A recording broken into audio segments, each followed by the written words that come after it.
Yo, what's going on? What's going on? What's going on, good people? Steph Hussein Kofa is right on time. Peace and love, my brother. Peace and love. Thank you for tuning in.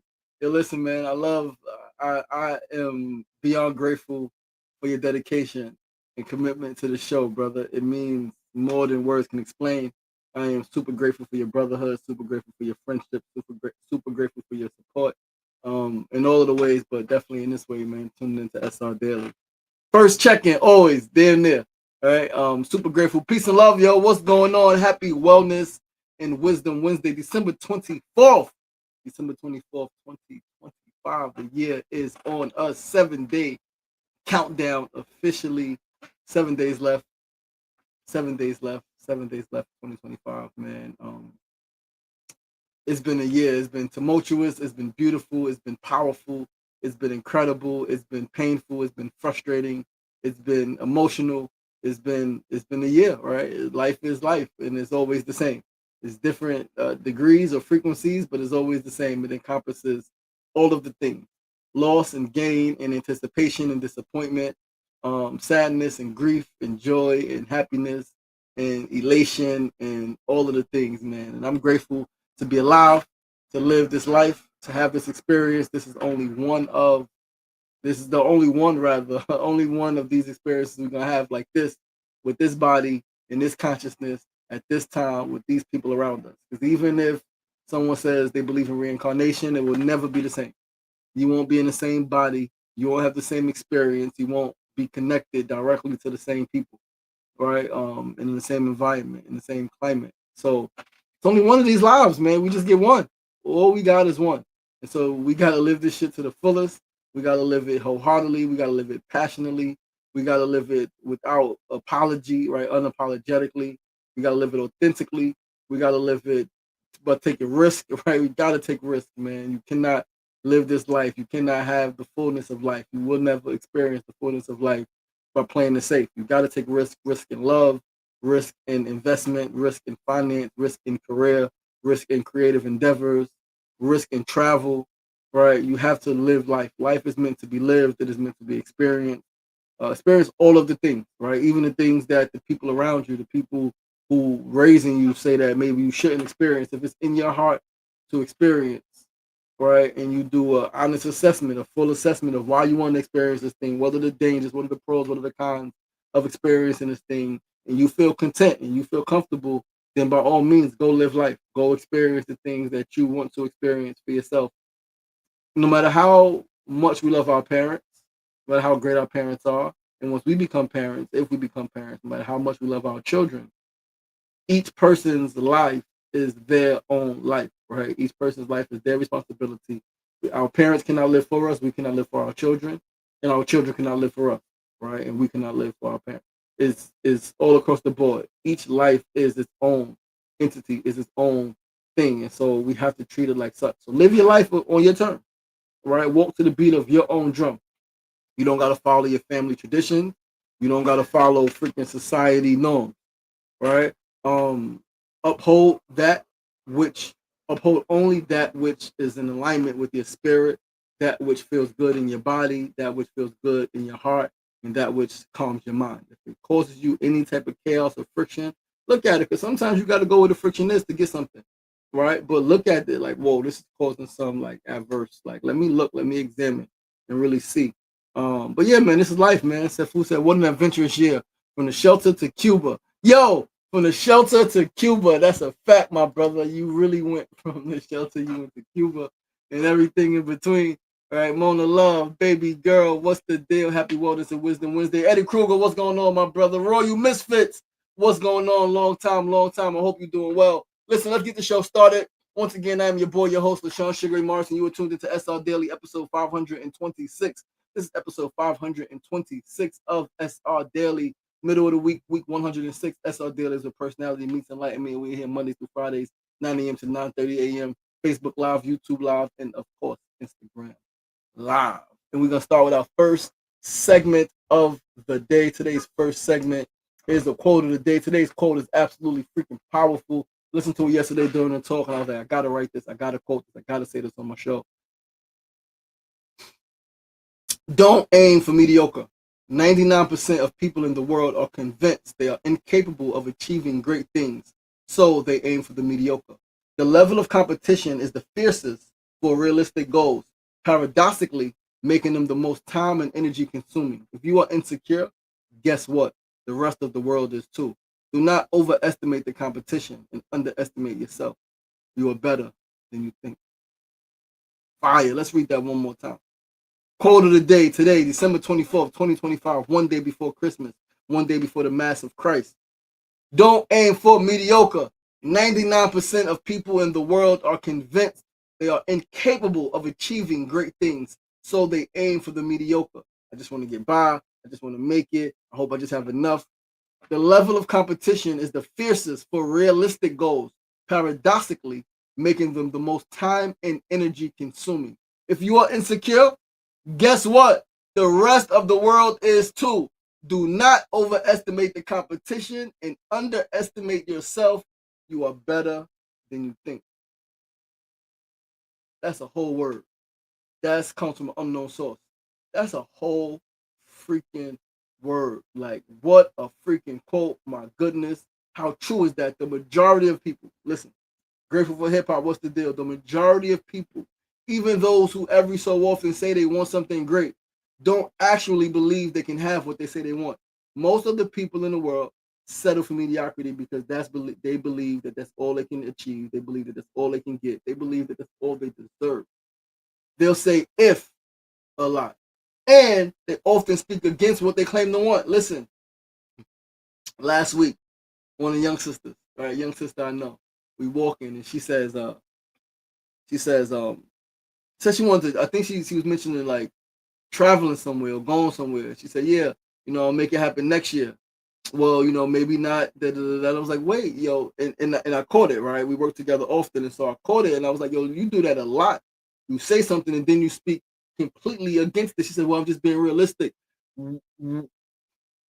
Realistic is that miracles happen every day. Being realistic is that you can want something, and if you really want it, if you really put the mindset behind it, if you really put energy into the thought, energy into the desire, if you feel like you already accomplished it, you see it, you know what it takes to get it, and you bust your ass and work to get it, you can have it like that. Being realistic is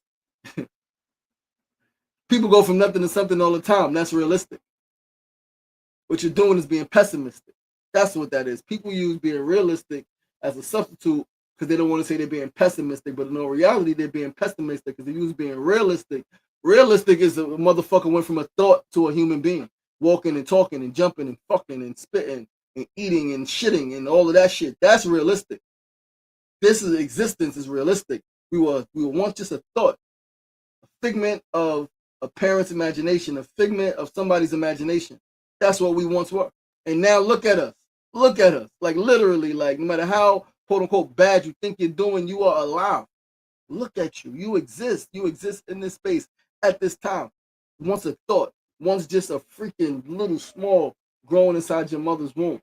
Now look at you. That's realistic. It's realistic.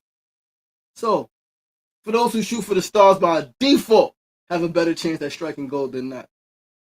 When you dream big, the big dreamers have a better chance at accomplishing and achieving their big dreams than those who are settling for mediocrity have at living comfortably, living happily, living joyfully.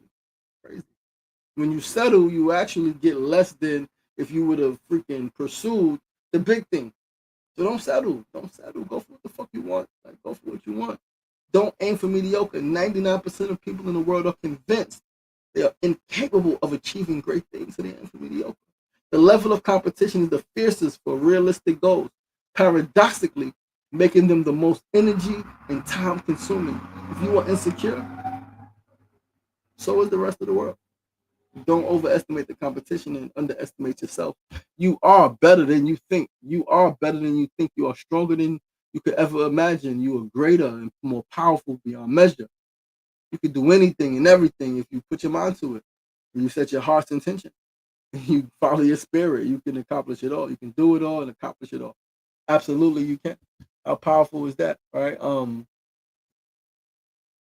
Yeah, man. Powerful stuff going on, man. Powerful stuff in the world. All right. Grateful to be here. Hold on. I'm trying to get to. We're gonna go to our second segment of the day. Today's second segment is our need to know news of the day, and our need to know news. Give me 1 second. Let's pull it up. Let's pull it up. Let's pull up the news. Let's pull it up. Pull it up and pull it up. Let's hold on 1 second. So today's news number one. We're gonna talk about COPA. COPA. Communities Opportunity to Purchase Act, which passed last week in the city council. Something I'm super excited about, something I'm super grateful for. All right.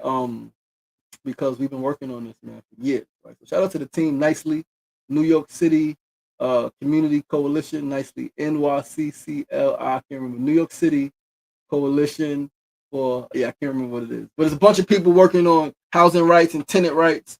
A bunch of people fighting for um community land trust and all of that stuff, right? Across the city. Beautiful group of people. All right. So let's read. This is from Belcon, Burden, Goldman, LLP, Attorneys at Law, BBGLLP. City Council passes COPA and other housing bills. This is last week, December 19th, 2025. On December 18th, 2025, the New York City Council has passed the Community Opportunity to Purchase Act, COPA. The bill requires owners of certain multifamily buildings with 4 or more units to allow qualified nonprofit entities or joint ventures at first opportunity to purchase and right of first refusal to purchase the property. COPA applies to distressed buildings involved with city enforcement agencies and those with low income regulatory agreements with the city that are set to expire within the next 2 years, among other qualifying factors. The bill will be delivered to Mayor Eric Adams for signature or possible veto. Notably, the council vote in favor of COPA does not appear sufficient to override a veto. If that occurs, if enacted, COPA will take effect after 1 year. It is expected that the New York City Housing Preservation Development, HPD, will further clarify the categories of buildings and quote-unquote qualified entities covered by COPA. The final version of the bill has not been published, but is anticipated to reflect the amended version of the bill published on 12/12/2025. For a summary of that amendment, see our discussion at bbgllp.com/new/NYC-COPA-amendment-legal-concerns/ you can just look up COPA NYC and you can find a whole slew of articles, a whole slew of information regarding the bill. Clearly you got to go through Eric Adams and clearly he could veto it. But I'm extremely excited the fact that it passed. This was a lot of work, right? That a lot of people was engaged in for a lot of years. Because like it's a building, right? Is vacant, it goes up, and real estate development has a chance to purchase it first. Real estate development. Before community could get it, before community could get our ducks in a row, real estate developers are able to purchase it first, right? We're saying no, community opportunity to purchase that. Give us the community opportunity to purchase it before it goes to market, before the real estate developers grab it, right? Such was the case with the DOE building that I've been fighting for, that we've been fighting for in Long Island City, to turn into a community land trust. We lost that fight, right? They upzoned. I mean, we still can fight, right? But yeah, man. Anyway, the city council also passed two other, right? So hold on, go back. COPA is likely to face significant legal challenges over forcing owners to sell their property to certain entities, among other concerns. We're gonna be all right. The city council also passed two other housing related bills at this session. The mandatory air conditioner bill requires owners of both regulated and unregulated housing to supply cooling systems in all bedrooms upon opt-in by a tenant. Rent regulated tenants will be required to consent to an IAI increases associated with the system. To any IAI increases associated with the system. The Construction Justice Act mandates a set prevailing wage to apply to construction projects that receive more than $1.5 million in government subsidies or projects that involve buildings with more than 150 units. For a full review of the bills and to discuss the applicability to your property, please contact your BBG attorney. Written by Ryan D. Matthews, Associate Administrative Law Department. This is dope. This is dope. Again, we've been fighting for this shit for a long time. A lot of work, a lot of effort, a lot of organizing, a lot of people involved, a lot of moving parts. But that's what we wanted, man. Give the people a chance to purchase the buildings first. Like, what the fuck are you doing? right? Like give the people, give the public, it's public property, give the public the opportunity, right, to purchase it. Because if it's private, like, but if it's public, before you want to make it private, before you want to do all this other shit, give organizations, give groups of people, institutions, an opportunity to buy their property, to buy their neighborhood, to rebuild their neighborhood the way they see fit with the property that they need for their people. So yeah, shout out to all the people, man. Shout out to Nicely. Shout out to all of the council members who were in support this of the land trust model of this bill, COPA, Community Opportunity Purchase Act. Right. The fool said, "I see a risk-free life as a cowardice, as is a life of cowardice." Ooh, powerful. Peace and power, sister. Peace and love. Peace and love. Thanks for tuning in, Farry Yonder, my sister, big sister. Thanks for tuning in. I love you and I appreciate you. Listen, let's move right along to our third segment of the day. Today's third segment is always our tip of the day. I gotta pull up another thing. Give me a second because we're gonna read. We got some reading to do today. All right. So today's tip of the day is if you give it away for free, they probably won't value it, and it'll be hard to get them to pay for it later. There's so many examples of this. Like I've downloaded so many free books that I didn't read that I thought I would read and find value in. Right? I downloaded a lot of free books. Things pop up. Oh, I mean, it's free. Let me download it. I never read that shit. I should take it on space in my phone, on my computer. Right? But this is important. If you give it away for free, they probably won't value it, and it'll be hard to get them to pay for it later. If Fari's on, Fari could write in the comment, tell a story all the time how she started her Reading for Smiles program in the cellar in Queensbridge, and it was wasn't fully supported. What, $2, I think, some shit like that. $3 wasn't supported that much, and then she moved. And then that'll be, oh, how you leave the neighborhood. But they pay, right? Like, you got to fund yourself, right? It ain't just some random program. This is like what I do. This is who I am. So, yeah, man, when you give it away for free, they probably won't value it. So let me read this post from my boy, Orville Douglas, right? Orville Douglas recently posted this yesterday. So went through this past weekend.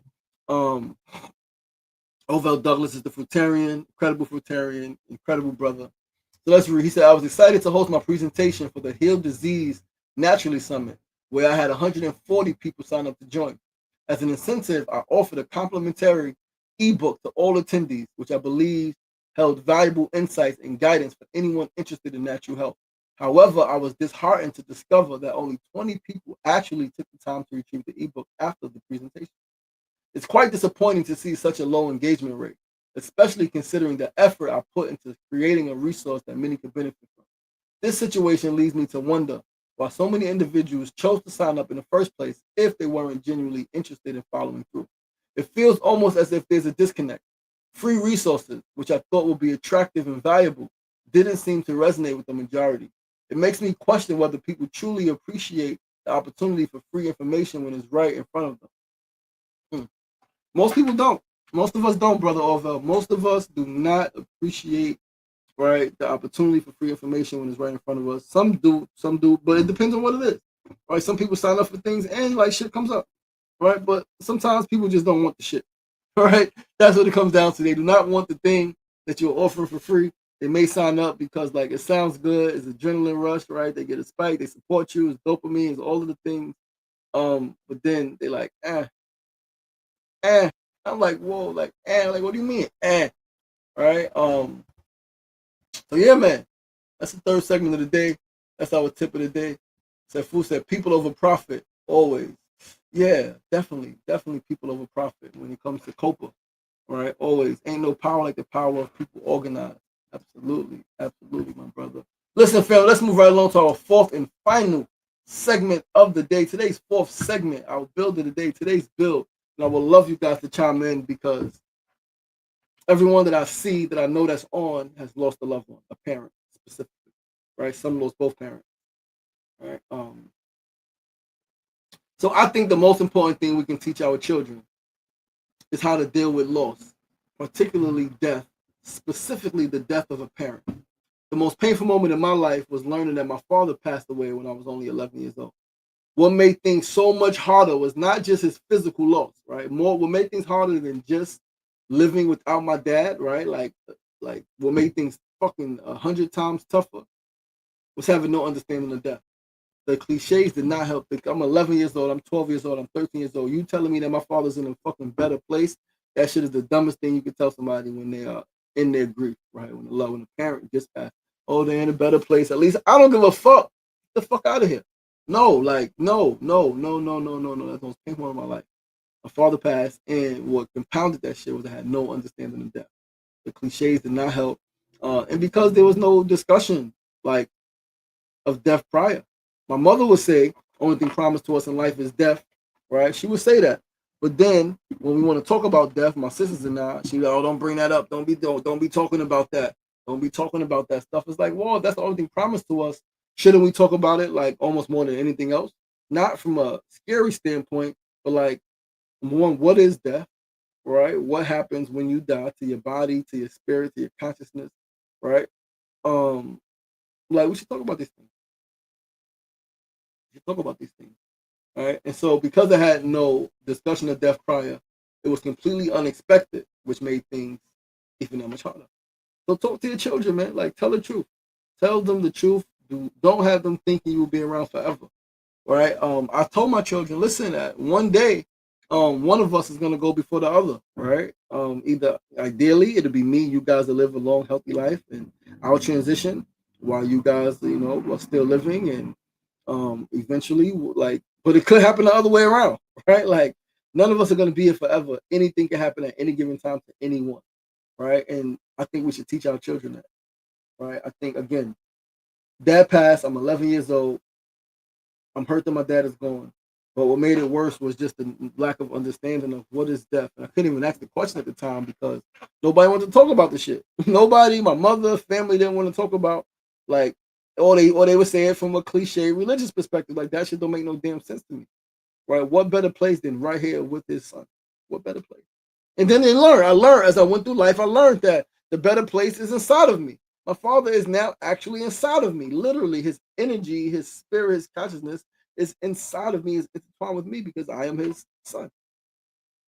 And the father and the son become one. Right? You see, this is magical for real. Right?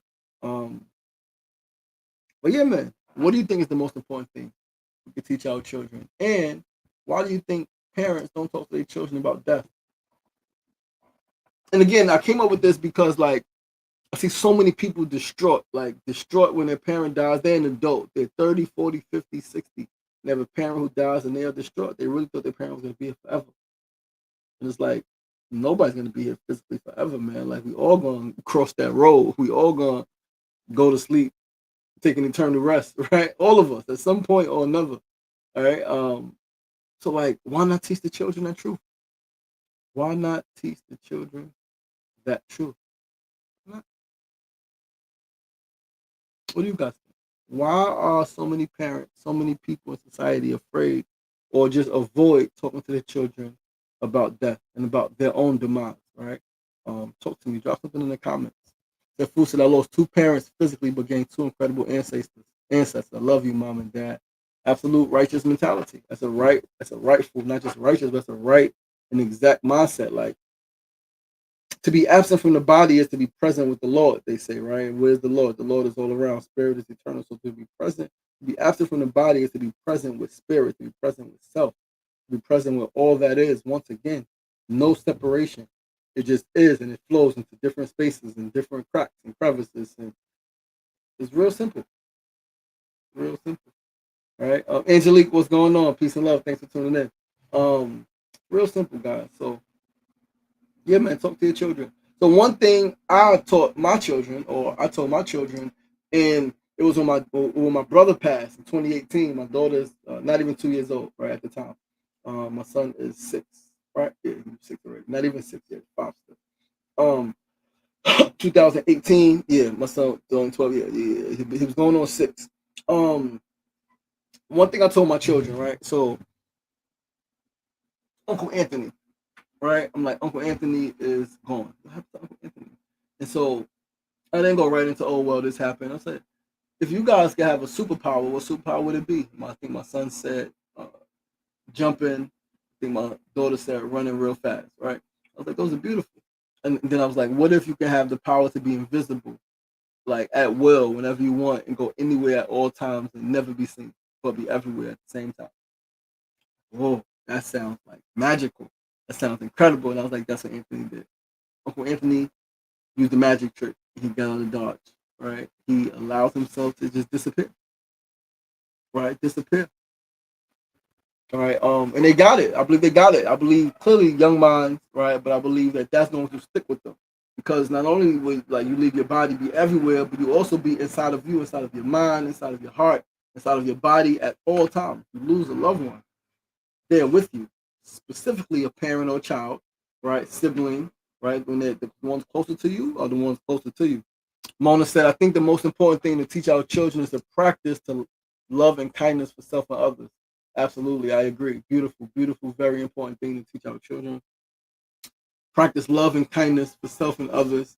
She said most people are uncomfortable with death, so it's hard for them to discuss. No, absolutely, and I get that. And so the question becomes, why are we so uncomfortable with death? Because we haven't discussed it. And I think a lot of people are uncomfortable with death because they know that they're not living their life fully and they are waiting for tomorrow. Oh, tomorrow I'll get it together. Tomorrow I'll go to the gym. Tomorrow I'll change my diet. Tomorrow. Why not today? Why not right now? Why not right now? Most people are uncomfortable with death because it's hard for them to discuss. Absolutely. 100%. 100%. Why are we so uncomfortable with that? Real question. Yo, yo, yo, yo, yo. What's going on, Jack? Peace and love. Happy holidays, brother, man. Dr. Jam, what's going on, my brother? Peace and love. Peace and love. Good to see you on the check-in. Mona said, I always tell my children that I will transition and be in the spiritual realm. There I will be around all of the time, more so than now. Absolutely. Absolutely. Invisible. We were once invisible. We was made visible. We will one day be invisible again. Why not teach the children that? Why not give the children that truth? And don't just say they're in a better place. Say they're like inside of you. They're inside of you now. Like that's the better place. They're inside of you. You can close their eyes. You can hear their voice. You can see their faces. You can go by the stream, the water, see the reflection, like in your face. See their reflection in your face. Like it's so powerful, man. And so yeah, I think that's one of the most important things I taught my children. Right, is life and death, man. This shit goes on. Right, we're all going to transition. Every single person that's ever born will transition at one point or another, whether they transition as a baby or things change and they live to be 500 years old. You're still going to transition, right? So, like, let's tell the truth, man. Let's tell the truth. Let's talk about this thing, right? Let's not avoid the inevitable. Let's stop avoiding the inevitable. All right. I think the earlier we talk to our children about it, the earlier we teach them and show them that life comes back through nature, right? Through nature, through a tree. Things fall off, things go bad, things die, and then look, it comes back in a new form. It comes back the same way, but a little bit different. All right. Mona said the fear may also come from the scary stories that we are told about going to that fiery place. That's a fact. That's a fact. But that's why we gotta again teach the truth, man. Like it's documented history, right? Like you gotta do is fucking read that hell is a creation. Hell was a creation of the Catholic Church to scare people into believing in God, right? Like, listen, I love the priest who was he was what's the word barred, right, from the church because he did an interview and he was like, heaven for everybody. Like even Hitler's in heaven, even Hitler's in heaven. Heaven for everybody. Everybody returns back to the source. Everyone returns back to the source, and you go back to the source. Let's say you go back to your parents' house, and you go over here, right? You may not be with everybody, but you still in the crib. You gotta just deal with some shit. You may be on punishment, right? You may gotta like right some wrongs, right? Like, but you back home, from ashes to ashes, dust to dust, from which we came, to which we shall return. Shit is very simple. We complicate things. And people complicate things on purpose. Not the average individual, but the systems are shit is fucked up. Jack said people also don't understand that when you shield your kids from certain things, it makes them more eager to indulge in whatever you're hiding them from. Hence why it's better to just be honest with them. That's a fact. It's a fact. Thank you for sharing that, brother. Yo, listen, guys, that's our show for today. Christmas Eve. Tomorrow is Christmas. We're going to have a real special Christmas show. We're going to talk about Christmas. We're going to talk about the mass of Christ. We're going to talk about the light returning to the world. We're going to talk about the days getting longer. We're going to talk about all of the shit, man. Listen, I love you guys. I appreciate you guys. Thank you so much for tuning in. Hope you have a beautiful day. I hope the show was beneficial for you. If it was beneficial, please share it.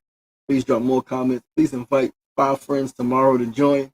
All right, to join the show Monday through Friday, 9 a.m. to 9:30 a.m. SR Daily is live right here on Facebook, YouTube, and of course Instagram. I love you guys. I appreciate you guys. Please do join us right back here tomorrow, Christmas Day, December 25th, 9 a.m. to 9:30 a.m. Same time, same place. We may do an hour special tomorrow. I don't know. We're gonna see how it goes. Listen, I love you guys. I appreciate you guys. Remember, it ain't getting knocked down. That's the problem. It's staying down. So get up! Get up! The power is in you. As always, be kind to yourself and be kind to each other. Peace and love.